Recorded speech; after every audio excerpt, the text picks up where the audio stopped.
Hey, everybody, and welcome back to another edition of the Reach Films podcast. I'm your host, Jeff Fagan, and I know it's been a hot minute since I've done one of these podcast episodes, but to keep it short, I have not had the live streaming set up here in the studio for quite a little bit. But finally, I set it back up and decided it's time to do another one of these. It's just going to be me today. I'm going to talk a little bit about some of the things going on in the filmmaking world, like the Blackmagic 12K price reduction, which has caused quite of a stir lately in the community, and some other things like 3D printing, 1 year with the Komodo, and why I bought a Pocket 6K here in 2020. So just to let you guys know, I am here live on Facebook and YouTube. Actually on my personal channel on Facebook. I've got my MacBook Air over here in the corner, so you may see me look over, check the comments. If you guys want to leave any comments and I can pull them up on screen, feel free to go ahead. I'm actually going to go and activate Facebook, so anyone who leaves a comment on Facebook, I can see it, because they do something weird on Facebook where they make you activate it first every time. So give me 1 second. But how is everybody doing today? Let me know in the chat. How is your Tuesday going? Mine has been pretty busy up until now. I actually wanted to kick this podcast off a little bit earlier now, just because I have a little bit going on today. So here I am on Facebook. Got to change those privacy settings. So annoying that they make you do this live. All right, and we're changed. So let's get on with the show. So first things first, let's talk about the Blackmagic 12K price reduction. That's caused quite of a stir, because if you don't know what the Blackmagic 12K is, it is their Blackmagic Ursa Mini 12K camera that was revolutionary because it gave you 12K resolution in a way that other cameras didn't, where you could use the full sensor of the camera, shoot 12K, 8K, 4K, even 1080 at full sensor and get B-RAW. So it was revolutionary for what it offered, because most cameras like the RED Komodo, even Blackmagic's other cameras, if you, let's say they're a 6K camera, if you decide you want to shoot 4K, 1080, whatever it may be, it crops in on the sensor. And that wasn't the case with the 12K. However, with the 12K, there came some trade-offs. Number one trade-off was the fact that it was a little bit over $10,000. So I think that kind of factors into why they reduced the price. I think people didn't necessarily want to be test dummies and spend over $10,000 when you had something like, the Ursa Mini G2 that had much better dynamic range than the 12K camera at a much more affordable price. Also, you had cameras like the RED Komodo that just came out around that time. You also had the Pocket 6K, and now we have the 6K Pro. There were just a lot of different options, and $10,000 was kind of out of the range I think people were willing to spend for a first-generation camera, even though it was in the body of an Ursa Mini. Just pulling up the chat over here. Oh, we got Drew. Drew is one of the OGs. If you guys haven't heard of Craft Show, check them out on YouTube. Drew actually has an Ursa Mini G2. I know he loves it. And he's saying right now, which I completely agree, I don't think it looks as good as the G2. And I completely agree. The Ursa Mini 12K, it had less dynamic range. And that means a lot to a lot of people. Scott Balcom likes to say a lot, the Ursa 12K is a really good 4K camera. And I tend to agree, but if you're going to get it for 4K, why not just get an Ursa Mini G2? It's 4.6K. You've got a lot of dynamic range. Now, let's get off to why Ursa Mini G2 owners are kind of pissed. Support has stopped for the Ursa Mini G2 officially. Now, a lot of owners are, not all of them, but a lot of them are upset because I feel like they're not necessarily using their G2s as much as they thought they would, and they hit a nice price reduction on what their G2 would be. But my answer to that would be the Ursa Mini G2 has so much more, it has more dynamic range than the 12K, and to me, a much more pleasing image. I wouldn't necessarily look at it as the 12K took its spot. I think Blackmagic had to strategically lower the price of their 12K to get people interested in that camera, because at over $10,000, I really don't believe, and I'm not basing this on facts, I'm basing this on my belief and looking at the industry. I don't believe they sold a crazy amount of them, especially compared to what they sold with the 4.6K model. Wow, Drew they have two Ursa Mini G2s now, And yeah, dude, it's a great camera. It is such a good camera. I know you guys ended up loving it. I don't think it's necessarily unfortunate that Blackmagic lowered the price. I think it was kind of a long time coming, especially when you have cameras like the Komodo, which was a RED camera that was much less, albeit 6K, but it was much less. It was 6,000 versus the 10,000 of the 12K.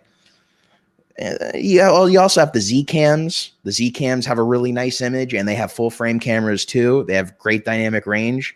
You have the Lumix cameras. You've got the Canon R5. There's just so many different options. I think the 12K was just priced wrong, and I think it was unfortunate that they kept it there for so long. So it was kind of a long time coming, and it's unfortunate that a lot of people see it as a bad thing, but I do think it's a good thing, because what would be great is to see the next evolution of the 12K sensor technology. Let's get a new camera that has much better dynamic range, better frame rates, replace that 12K what it was, pretty much do something between maybe the 12K and the Ursa Mini G2. That would be really great. But overall, I don't really have a stake in that game, because I never got the 12K. Actually, Drew came on the show last year when the 12K was announced, and we discussed it. And I think we both agreed the technology was revolutionary, but for the price point, it just wasn't necessarily worth it. So kind of leave there. Let me know what you guys think in the comments below on the 12K, but I didn't want to dedicate an entire episode to discussing the 12K. So that's why I decided to add it to today's podcast. So let's move on to the next topic. So 3D printing. You may notice behind me, whoop, right there, I've got the FlashForge Adventure 3 3D printer, and I have really got into 3D printing a lot more than I thought I would. You may have seen one of the videos I did. Let's go back here. And I 3D printed this lens housing. I have a video on it. I'll put a link in the description below after this video airs. But essentially, one of the first projects I did was 3D print this housing, which essentially it's for a Helios 5844-2, and it gives it a follow focus. And it just makes the lens actually, weirdly enough, a lot more functional. So that was the first project I did. I also printed some extra things like, I did the EF lens cap. Also, weirdly enough, they have really good print in place, which means you just print it once and you don't have to print a bunch of pieces. Lens caps. So this is a 3D printed lens cap. It was really fun to do. And I ended up printing out a bunch of other stuff. So I'll show you guys. I did things I didn't design, and then there's some stuff that I did help design. We have follow focus rings. This is actually for the Tilta. Sorry, guys, I'm getting a phone call in. I got the Tilta Nucleus Nano. This is basically so you can mark and make your marks on the Tilta Nucleus Nano hand wheel without having to mark the device itself. So there's just a lot of really cool different things. Oh, let me grab this. They have a 3D printed M42 to PL adapter. Pretty cool. It works. Now, I wouldn't necessarily use this piece specifically for professional work because it is a 3D printed lens mount. It's why on the Helios, I actually got a metal EF adapter. But in a pinch, if you want to do experiment, these do work. They just, over time, it's a 3D print. So if you do put a lot of wear on them, they will go down. But let's talk about what I actually have been working on design-wise with my buddy Mark Schuster. So if you use, oh, I should probably grab this too. So if you use the RED Komodo or you use any RF mounted camera, you may have heard of, let me put these down. You may have heard of these drop-in filter adapters. So this is the ND filter, the ND variable ND drop-in filter.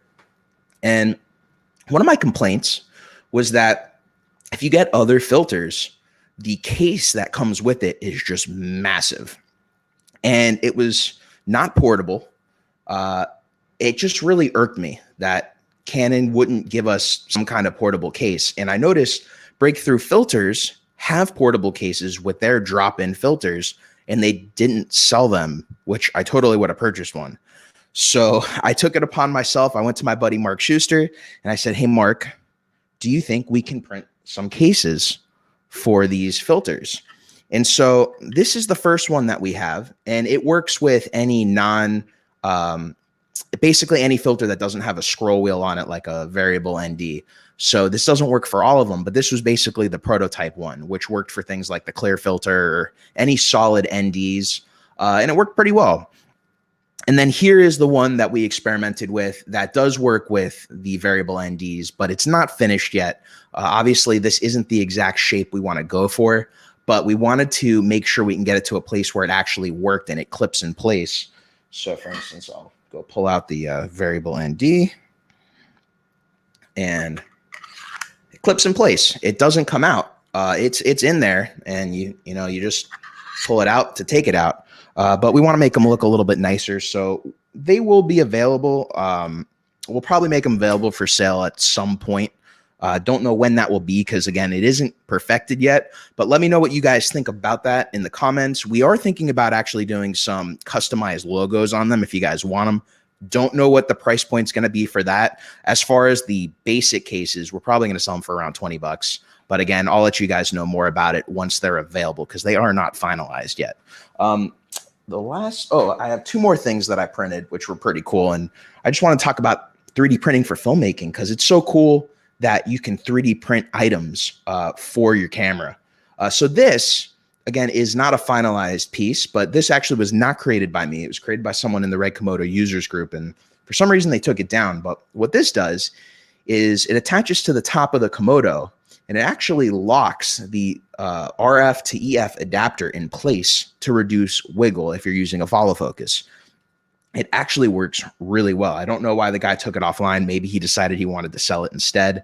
But this was my first attempt at printing it. It works really well, but I didn't use supports on it. So you can see like little things right here. It didn't look nice, but again, this was kind of the experiment and it does work well. So I was really stoked on that. And that's kind of what flicked my brain. I'm like, there's got to be so much you can do for 3D printing in filmmaking. Something kind of funny that I printed was this clapper. It's just supposed to be a one-handed clapper, literally just to sync sound, nothing too crazy. Prints like really quick, but this was just a kind of an experiment right here. And then of course, because we got the Spider-Man Far From Home trailer, or was it not Far From Home? No, not home. I don't know. But the new Spider-Man trailer came out, and I'm sure a lot of you guys have seen it and we're pretty stoked on it. And so we got little things like these busts, which are not filmmaking necessarily related, but pretty cool to print, and you kind of paint them afterwards. And it's been an interesting journey, 3D printing filmmaking devices. So I'll do more content like this on the channel, but I kind of wanted to show where I'm at so far, talk a little bit about the filters. And next, we're going to move on to the RED Komodo. Yeah, I printed one of these for fun, literally a RED Komodo. But let's talk about 1 year with the RED Komodo. I'm going to pull up comments here. Drew, nice. Yep, that's what we're working with, just doing this 3D printed stuff. You know what? We'll do that in another video because that's not important. But so let's talk about 1 year with the RED Komodo. Pull up my nice little, because I made them anyways. 1 year with the RED Komodo. So I've had the Komodo for over a year now, believe it or not, and I've used it on 4 commercials. 4 big projects. 3 of them were commercials. One of them was a short film.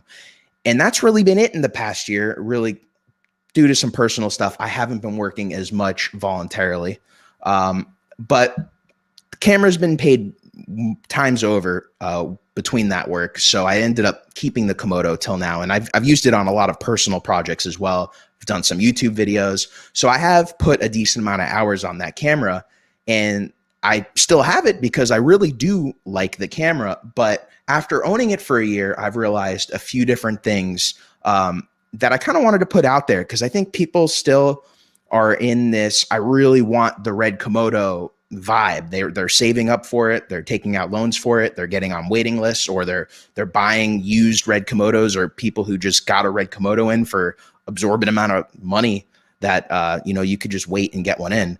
So I wanted to kind of talk about what it is. So the RED Komodo is, of course, a RED camera, but really what it comes down to is, although it's very small, it's very portable, it's got great image quality, The RED Komodo is essentially a 6K 24p camera.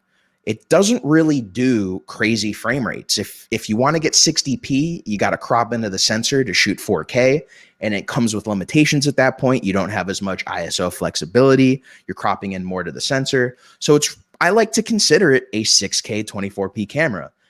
If you need to shoot with the RED and you don't need 8K and you're shooting 24p, the RED Komodo is probably the best option for the money. It's much cheaper kitted out than a Helium 8K. Not so much cheaper than a 5K Gemini. But at the same time, if you're only shooting 24p, you're going to get a fantastic image quality off of the Komodo. I came from a sports background. Some of you may know this. Ever since 2009, I shot sports professionally, and I stopped in around 2018.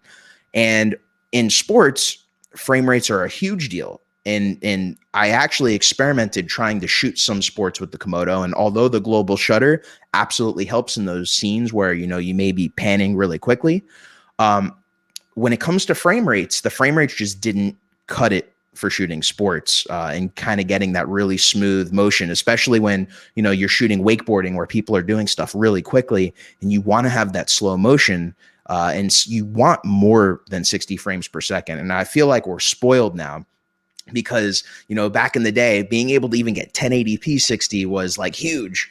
But now, that the Komodo shoots 6K 40 frames per second or 5K 48 frames per second, 4K 60 frames, or 120 frames at 2K. The problem is at 2K, you're super cropped in. Again, you're limited with your ISOs. So it all comes back to the RED Komodo is a 6K 24p camera, to put it simply. So if you want to be in the RED ecosystem, or you want to add the camera to your RED ecosystem and you're okay with it being 24p, it's a great camera. It's a great option. But if you need extra frame rates, you're going to have to look elsewhere. The other thing too is when it comes to the price of the Komodo and when you get all the accessories, when you do each gig, you should be pricing the gigs depending on obviously your time, but all the equipment you're bringing. And so one of the things, and I got a plane going overhead. I don't know if you guys hear that, but well, letting it pass. So in certain gigs, I've brought the Komodo because the client wanted RED and they were willing to pay for it. But there was a few gigs I had this year where the client really wanted RED, but they couldn't afford it. And they could definitely afford more than, let's say, using a plain DSLR like a GH5, but they couldn't necessarily just afford to shoot on RED. It's not just, the cost of the camera, but it's also the storage space. And actually, yeah, the storage space and the cost of storage for them, they just couldn't afford it. So one of the cameras I bought, which we'll move on to the next subject, buying a Blackmagic Pocket 6K in 2021. So I didn't originally plan on buying a Pocket 6K, especially after the 6K Pro came out. But once I was looking into it, you may have seen I did the videos with the Blackmagic Pocket 6K last year when I got the Komodo, and I really did like it. But at the time, I didn't really need another 6K camera. But now the 6K comes in handy for a few situations. One, as a B cam to the RED Komodo. If you're a decent colorist, you can match them. It's going to take some effort in post, but it's nice being able to have the 6K Komodo and the 6K pocket camera. And the other thing is you have B-RAW on the Pocket 6K. Also, the Pocket 6K comes in a much more affordable price point, especially compared to something like the kitted out Komodo, where in a lot of situations, I have clients who maybe don't necessarily need 6K, but they absolutely want 4K and they want to shoot on something with really great quality. That's where the Pocket 6K comes in, because I can shoot at 6K. I can give them a little bit more manageable file sizes. It's not much better, but I think the key is that I can give it to them and the shoot ends up being a lot more affordable coming in with a Pocket 6K versus the Komodo. The other reason I got it is I still have a Pocket 4K. We're actually shooting this on a Pocket 4K right now. And so in certain situations where I don't necessarily need the Komodo, but I need a 2-camera setup and I don't want to spend a lot of time in post matching the cameras, well, I can use a Pocket 6K and a 4K, and voila, it's pretty easy to match those. It's a lot easier to match the 6K and the 4K than it is to match the 6K to the Komodo, even though it is possible. The last point of why I would buy a Pocket 6K, you may have noticed I mentioned the 6K Pro. Well, the Pocket 6K isn't much less as far as features than a 6K Pro. You're missing the built-in ND filters, which the built-in ND filters on the 6K Pro still have some color shifting issues. You're using the battery, the LPE6 batteries, which I actually like because I've had a bunch from my Pocket 4K. And the Pocket 6K uses the Sony MPF batteries, so it's a different battery. I don't really record sound internally unless I'm doing something like this, where it's a live stream. So I didn't need that extra XLR. And a big point, which isn't as big of a deal if you're buying a Pocket 6K Pro to be your only camera, but it is if you're buying multiple Pocket cameras. The accessories are not transferable from camera to camera, at least from the Pocket 6K and the 4K to the 6K Pro. It's a different body size. And like I said, if you're just shooting on a 6K Pro, that's your only camera, or you're shooting on multiple 6K Pros, well, you can share the accessories. But if you're like me and you have a Pocket 6K and a Pocket 4K, or like I had before, multiple Pocket 4Ks, it's nice to be able to share the accessories between cameras, which you just can't do on the Pocket 6K Pro to the regular 6K and the 4K. So I decided to go get a Pocket 6K. I've had it for, I'll say I've had it for like 2.5 months.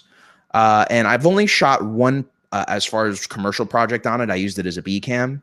But I've done a lot of test footage with it. I have some projects coming up that I am going to be using this as a B cam with the Komodo. And I've been really happy with it so far. If I had to complain about anything, I would say my only complaint is the fact that on a lot of gimbals, it seems that you have to use the older firmware, the 6.96 firmware, in order to get full camera control out of the USB-C on the Pocket 6K. And that was the same issue on the Pocket 4K. It would be nice if either Blackmagic or the gimbal makers were able to fix that, because of that issue, I'm still on firmware 6.96.